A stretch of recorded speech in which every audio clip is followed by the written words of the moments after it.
ডাল পুরি বানাবো, তার জন্য ছোলার ডাল নিয়েছি আর আদা লঙ্কা বাটা নিয়েছি, রসুন কুচি নিয়েছি। এটা ভালো করে আমি মিশিয়ে নেব।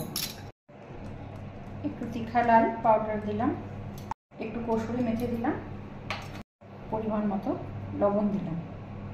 প্রথমে আমি চেলে নিচ্ছি। ময়দাতে পরিমাণ মতো লবণ দিলাম,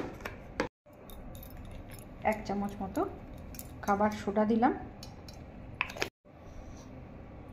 2 চামচ মতো টক দই দিলাম। এটা আমার মাখানো হয়ে গেছে। এটা 15 মিনিট আমি ঢেকে রেখে দিলাম। ময়দাটা খুলে একটু হাতে করে এরকম করে নিই, তারপর আমি লোই করে নেব। এরকম করে হাতে করে ময়দাগুলো আমি লেচি কেটে ডালের পুরটা ভরে নেব।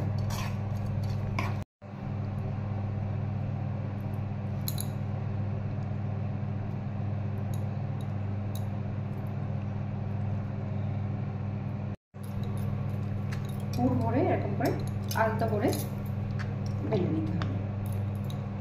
এরকম করে পুর ভরে প্রত্যেকটা বেলে নিতে হবে। এরকম করে প্রত্যেকটা ডাল দিয়ে আমি ভেজে নিচ্ছি।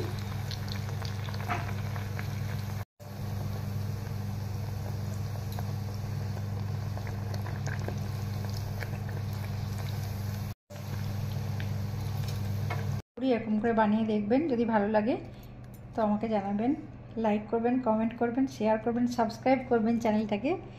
ভালো থাকবেন সবাই। Thank you.